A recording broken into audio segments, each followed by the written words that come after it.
Flowers na? Wala bang cake dyan?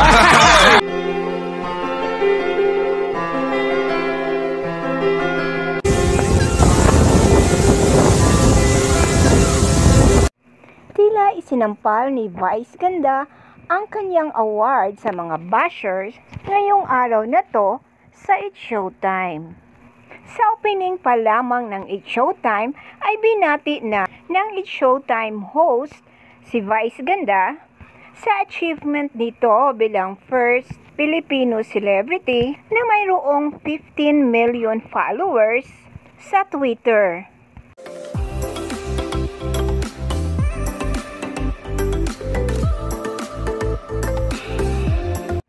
Nominado din ang kanyang Sunday show na Everybody Sing sa Asian Content Award. Samantala, dahil sa achievement na natanggap ng komedyante, ay hindi nito napigilan na paringgan ang kanyang mga basher. Pagkaabot nga ng bulaklak ni Ayon Perez kay Vice Ganda, ay agad nitong pinaringgan ang bumabati ko sa kanilang icing cake scene ni Ayon Perez sa Isip Bata.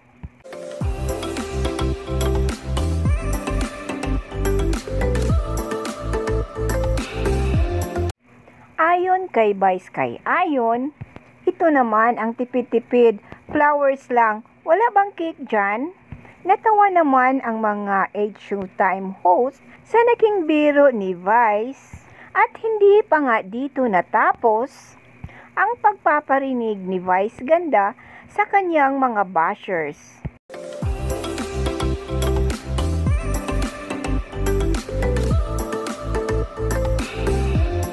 Ayon pa kay Vice Ganda, tingnan mo nga naman mas dumami pa yung followers ko.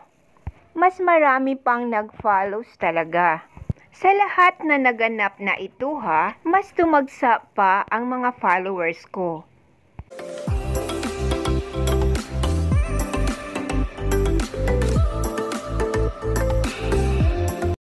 Pagkatapos sabihin ito ni Vice Ganda, ay biniro nga ito ni Bong Navarro na kesyo kukuhaning endorser si Vice Ganda ng Goldilocks. Sagot naman ni Vice Ganda kay Bong Navarro, balita ko na ang kukuha daw sa aming endorser ni Ayon ay KFC. Gets na gets naman na mga madlang people ang pinupunto ni Vice Ganda.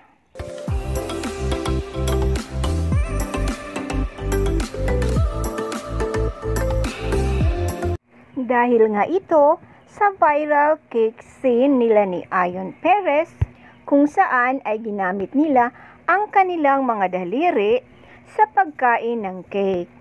At tila hindi pa natapos sa isang segment ang pagpaparinig ni Vice Ganda. Dahil sa Isip Bata segment ng It's Showtime ay nagpaparinig na naman ito.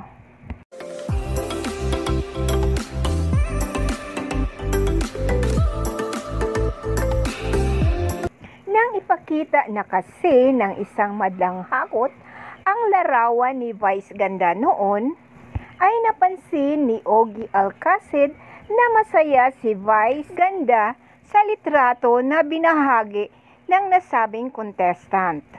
Ang sabi ni Ogie Alcacid, ang sayang bata Ang sagot naman ni Vice, masaya pa ako niyan kasi wala pang bashing noon. Pwede ka pang kumain ng cake ng mga panahon na iyan.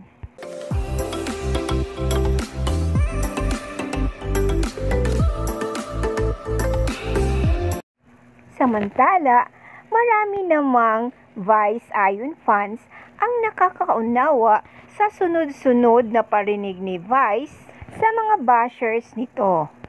Anila ay masakit pa rin sa kanilang idolo na mabatikos kahit wala naman itong masamang intensyon. Gayunpaman ay hiling nila na makamove on na sana si Vice Ganda para matapos na rin ang usapin ukol sa naging issue nila ni Ayon Perez sa MTRCB.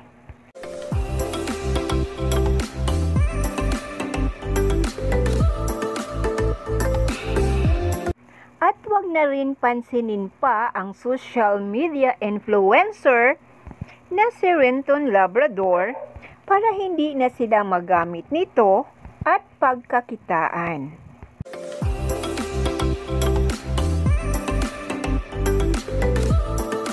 Thank you for watching and please don't forget to subscribe.